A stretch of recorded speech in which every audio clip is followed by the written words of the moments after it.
आज हम बात करेंगे chapter number 3 NCERT class 11th का मैथ्स का चैप्टर है हमारे पास ट्रिग्नोमेट्रिक फंक्शंस। तो ट्रिग्नोमेट्रिक फंक्शंस से आपको थोड़ा सा ये याद आ रहा होगा कि आपने 10th स्टैंडर्ड में भी अपने पहले भी आपने ये पढ़ा हुआ है ट्रिग्नोमेट्रिक फंक्शंस के बारे में, जिसमें कि आप अगर याद करें तो साइन थीटा कॉस थीटा वगैरह भी आपने किया हुआ है, जिसमें एक ट्राइंगल आप इस तरीके से यूज़ करते थे। ये हाइपोटेनियस हो गया आपका, ये परपेंडिकुलर और ये बेस हो गया। फिर आपने साइन थीटा कॉस थीटा और टेन थीटा इस तरीके से आपने ये सब फाइंड आउट किया था और इनके आपने रूल सीखे थे। तो आज भी हम कुछ ऐसा ही स्टार्ट करने वाले हैं, लेकिन उससे पहले हम अब सब कुछ बेसिक चीज़ें डिस्कस करेंगे। और उन सब बेसिक चीज़ों में सबसे इम्पॉर्टेंट और सबसे बेसिक चीज़ है वो है एंगल। तो सबसे पहले तो आप ये ही देखें कि आज हम सबसे पहले स्टार्ट कर रहे हैं एंगल। ये देखिए कि एंगल होता क्या है।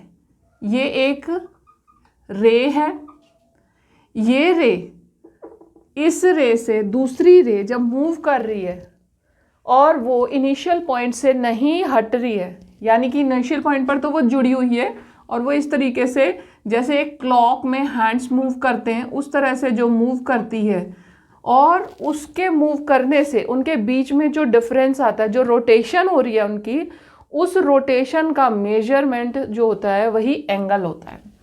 तो ये हम इसे कुछ भी नाम वो दे सकते हैं। ये है एंगल आपका।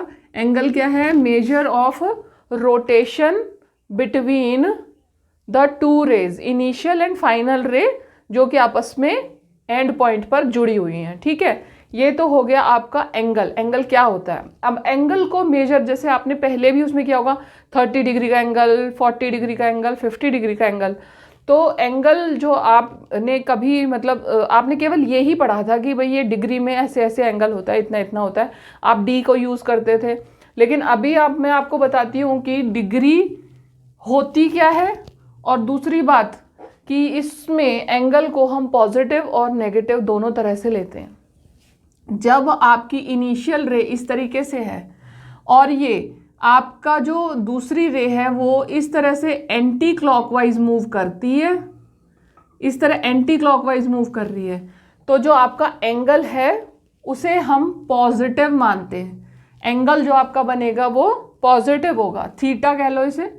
एंगल जो आपका बना वो बना पॉजिटिव। ठीक है, और अगर इनिशियल रे आपकी ये है और इस तरीके से ये एंटी क्लॉकवाइज क्लॉकवाइज डायरेक्शन में मूव कर रही है, तो जो आपका एंगल बनेगा वो नेगेटिव होगा। इसको भी हम थीटा मान सकते हैं। ये आपकी स्टार्टिंग रे है, यहाँ से अगर एंटी क्लॉकवाइज डायरेक्शन में वो एंगल जा रहा है, मतलब जो रे है वो मूव कर रही है, तो आपका जो एंगल है वो पॉजिटिव है।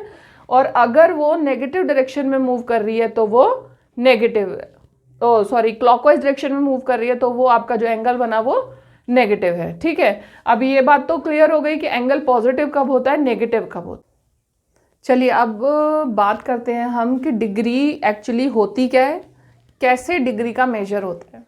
तो उसके लिए हमने एक इनिशियल एक रे ले ली। ठीक है, इस रे को जब हम मूव कर रहे हैं, क्लॉक की तरह समझ लो आप। क्लॉक तो आप सभी को पता ही है। तो क्लॉक जैसे मूव होती है, क्लॉक में एक हैंड, दो हैंड ऐसे मूव करते हैं, दूसरा हैंड ऐसे मूव कर रहा है। या कंपास समझ लो, कंपास में एक पॉइंट होता है, उस पॉइंट के बाद में यहाँ से इस तरीके से मूवमेंट होती है। ठीक है, तो क्या हो रहा है, कभी एक बार ये यहाँ पर आई, मैं छोटे छोटे से डिस्टेंस बनाकर बता रही हूँ। इस तरीके से आपकी जो सेकेंड रे है वो इस तरीके से मूव कर रही है। ये फर्स्ट पोजीशन मान लो, इसको फर्स्ट पोजीशन, बीच में और भी बना सकते हैं।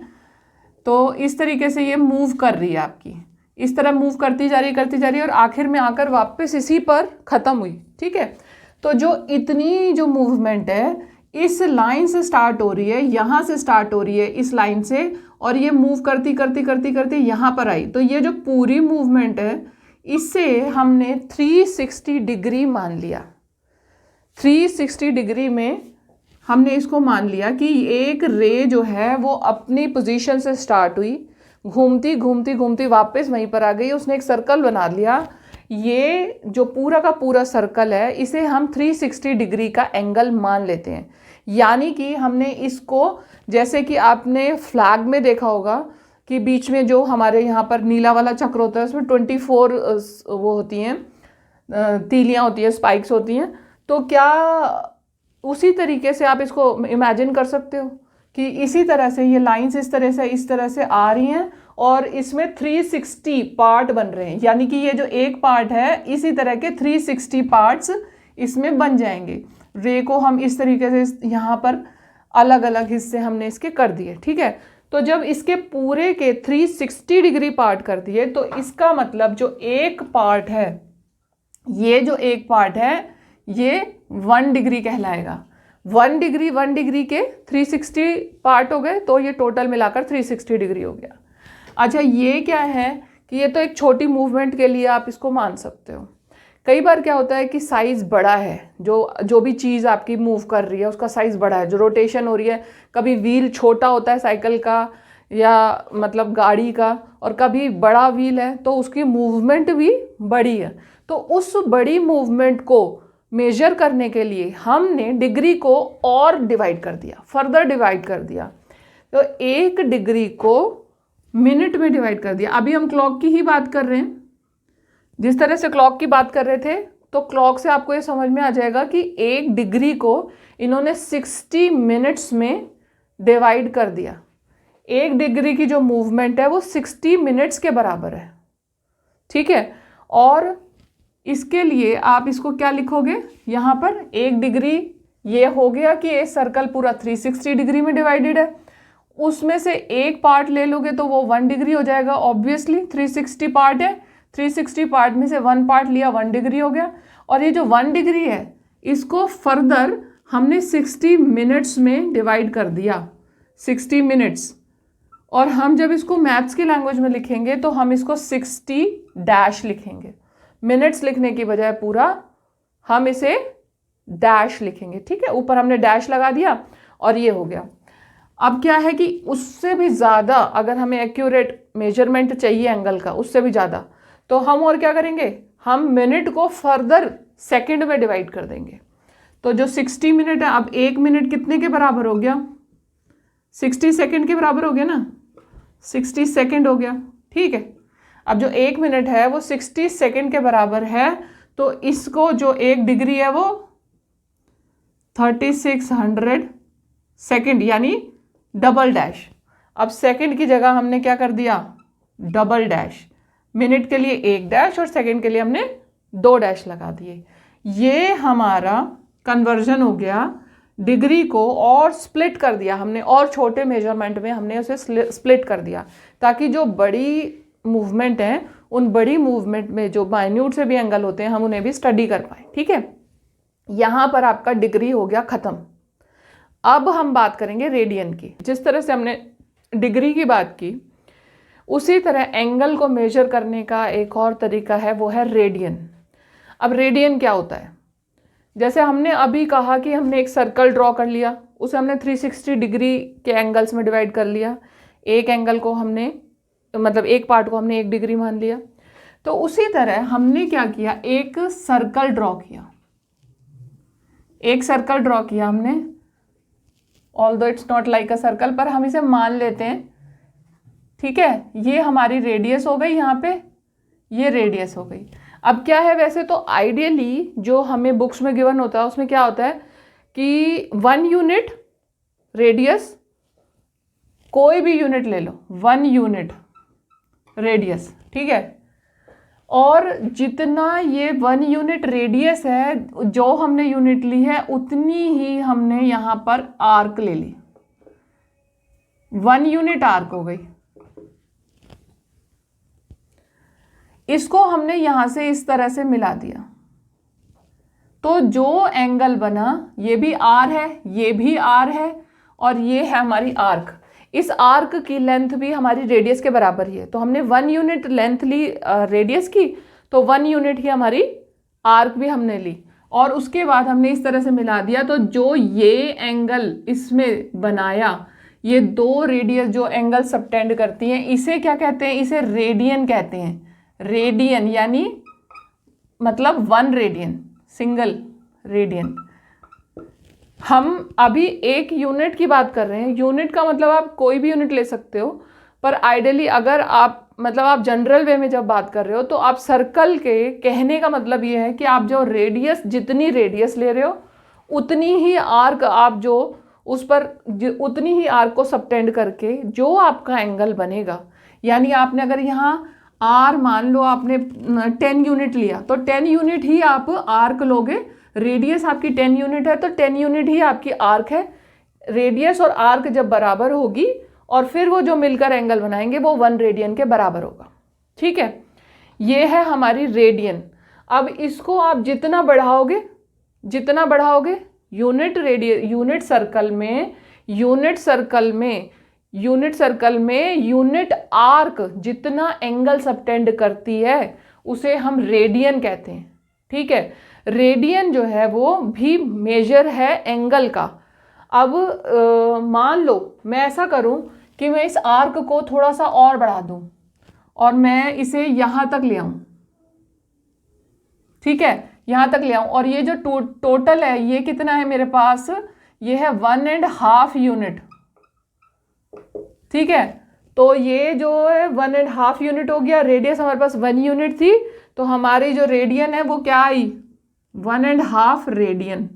यानी हमारी आर्क जितनी बढ़ती जाएगी हमारी रेडियन उतनी बढ़ती जाएगी। ठीक है, ये हमारी रेडियन किस तरीके से हम मेजर करते हैं।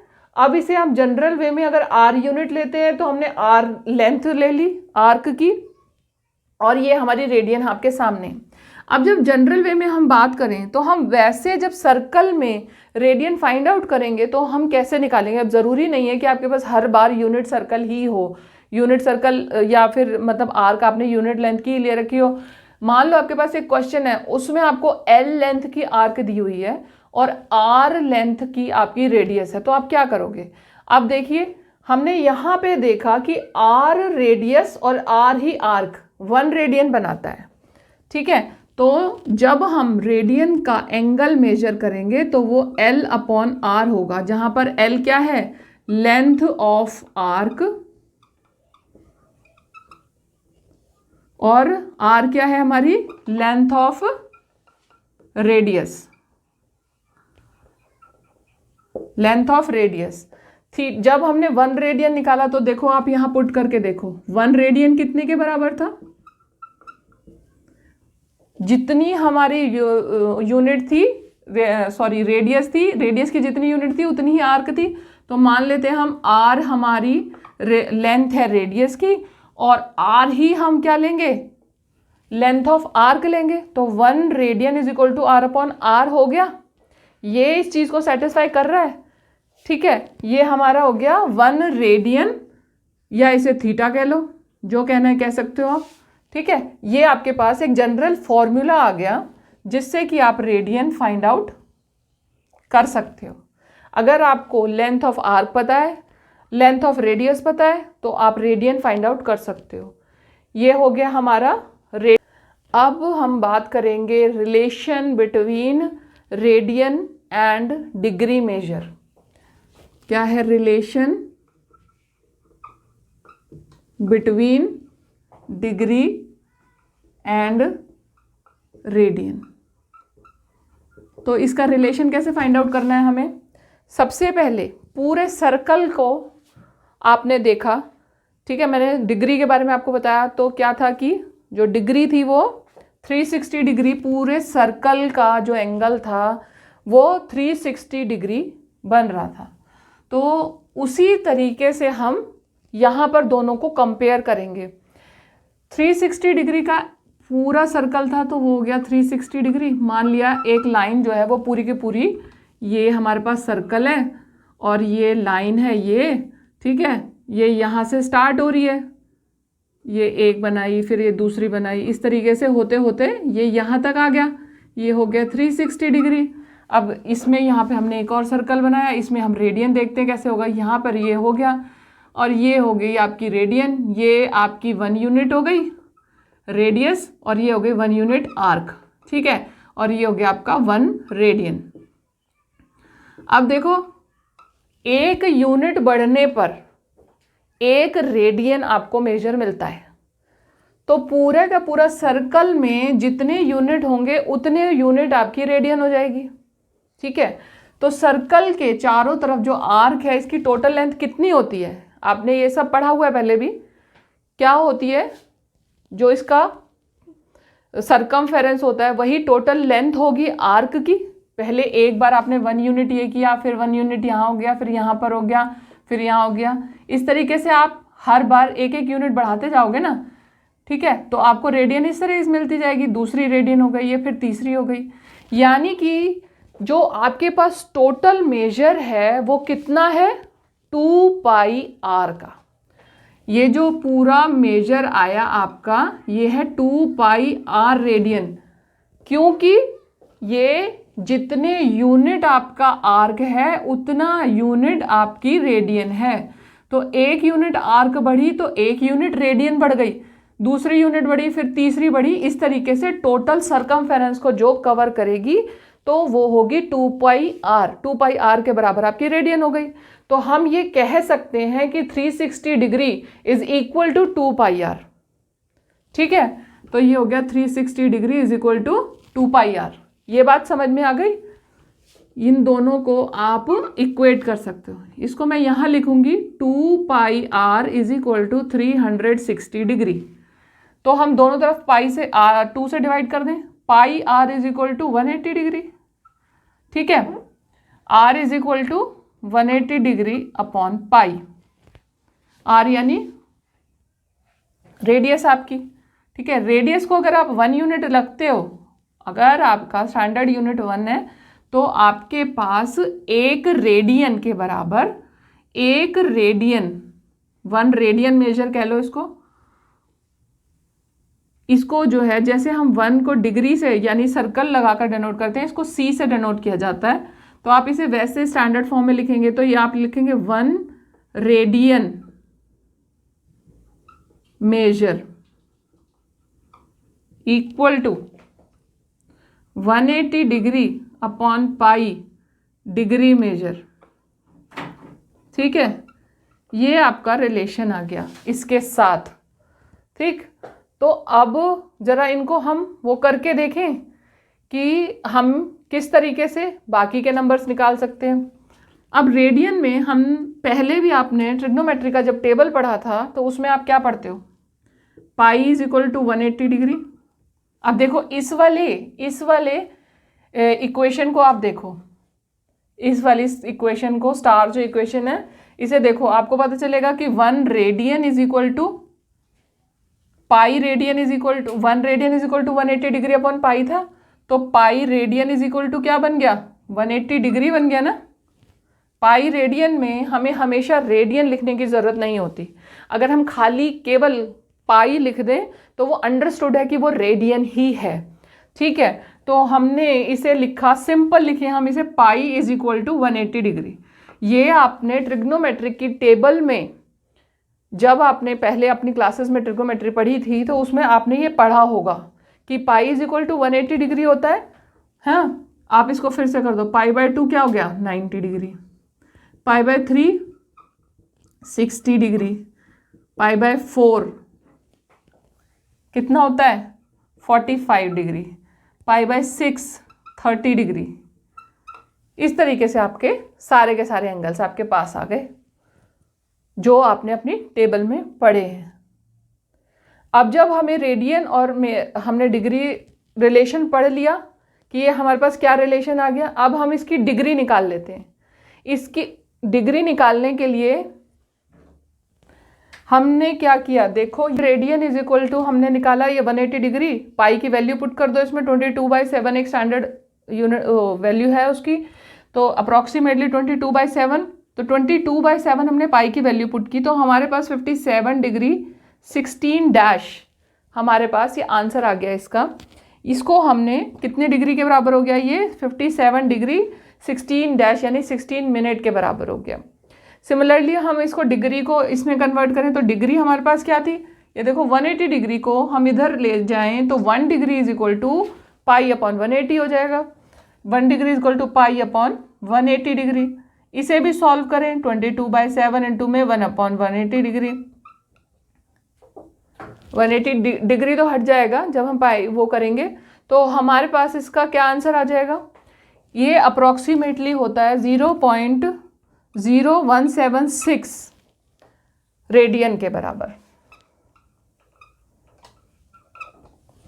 यहाँ हमारा कॉन्सेप्ट खत्म होता है, relation of degree between degree and radian.